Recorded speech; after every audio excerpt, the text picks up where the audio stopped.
All right, today we're going to do slope-intercept form. Slope-intercept form is the easiest way to graph any equation they give you. And it's based off this right here. This is what they call the parent form. Y equals mx plus b. There's two things you need to know about y equals mx plus b. B, the number by itself, is the y-intercept, which we've talked about y-intercepts before. The y-intercept is the point where the line crosses the x-axis. So the number by itself is the y-intercept.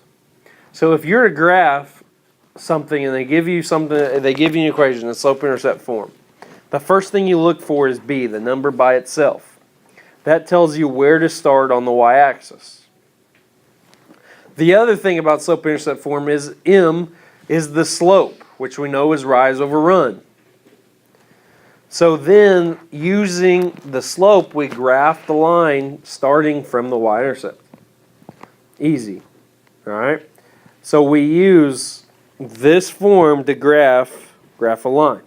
Now it has to be in this form, y equals mx plus b. Which really what that means is y has to be by itself. All right? If there's something on the other side, you cannot use slope-intercept form. You have to make it slope-intercept form. Any questions? So write this down, and I'm going to bring around some graph paper for your homework and your notes today. All right, your homework today is going to ask you two separate questions. One is going to say find the slope and y-intercept. Then the next part of the questions you're going to see is to graph it. So we're going to do both. All right, now questions 1 through 4 today ask you to find the slope-intercept, the slope and the y-intercept, and then questions 5 through 7 or whatever ask you to graph. All right, so make sure you're reading the instructions on what's it asking for. The reason I'm combining it is because you have to find the slope and y-intercept before you can graph it. So we look at y equals 2x plus 3. I need to figure out what's m, my slope, and what's b, my y-intercept. So someone raise your hand and tell me what is m. Y equals 2x plus 3. Beagle? What's the m?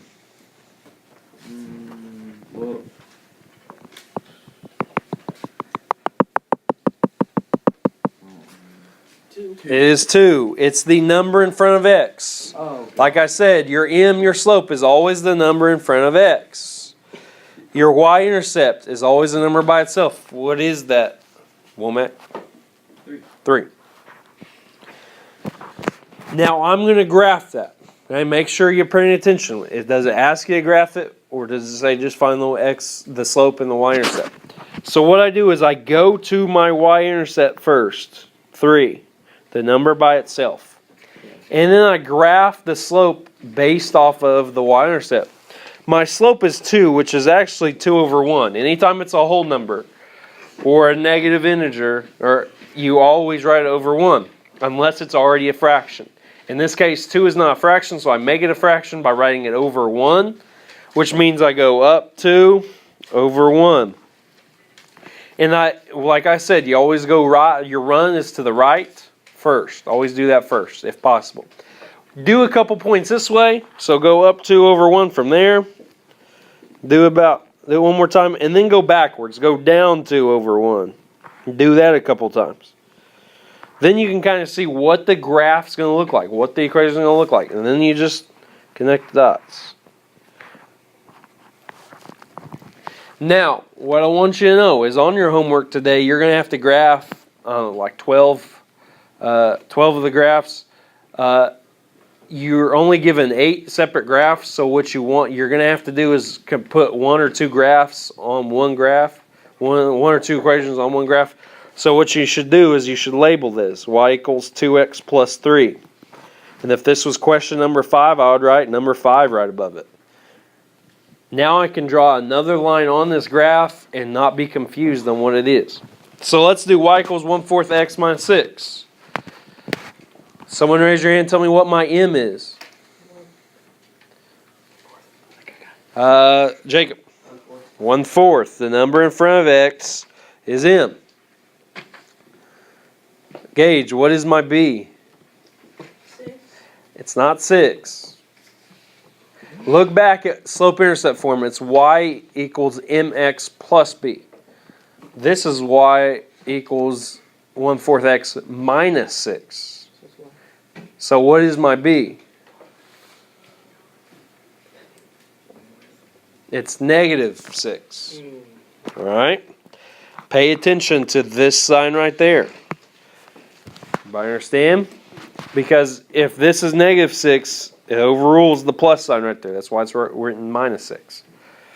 So you go to your y-intercept, which my y-intercept is negative 6. If I graphed it up here at positive 6, I'd be wrong. That's why you got to pay attention. Then I go up 1/4 because that's my slope. My rise. Overrun. So I go up 1/4. Then I do it again. I can't go any farther to the right, so now I go backwards. I go down 1/4.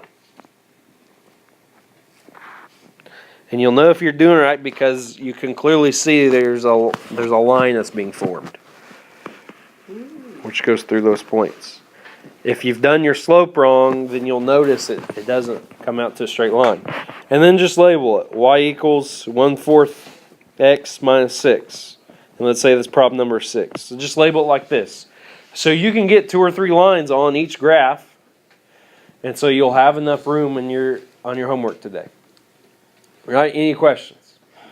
So that's what we do. We go to our y-intercept first, and then we use our slope to tell us how far up and to the right we go. Any questions? Pretty simple. Write this down. All right, now here they're asking for slope and y-intercept, but they're not in slope-intercept form. It is obvious. Y is not by itself. So to be able to find what m and b are, my slope and my y-intercept, I've got to get y by itself. So I look at what's being done to y, and I do the opposite of it. I'm adding negative 4x to y.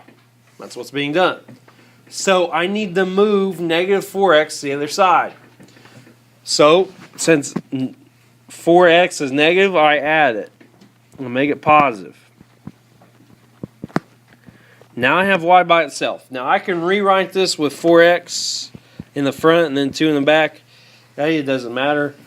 Now I have this in slope-intercept form because y is by itself.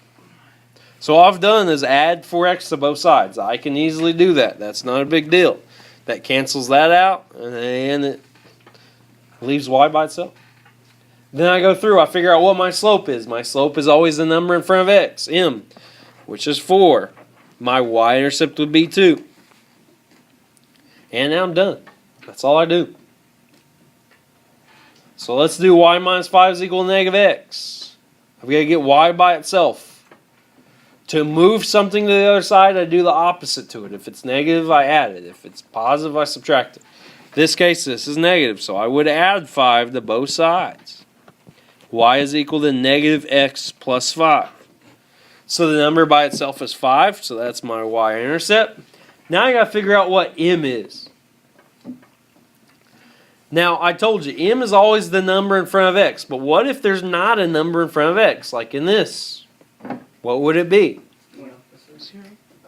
Someone said it. It's not 0. It is 1. Remember, like I told you, if there's not a variable, if there's not a number in front of a variable, it's 1.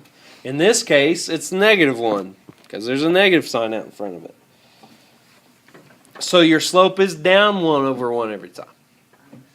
All right. Any questions? Easy enough. Here's your homework.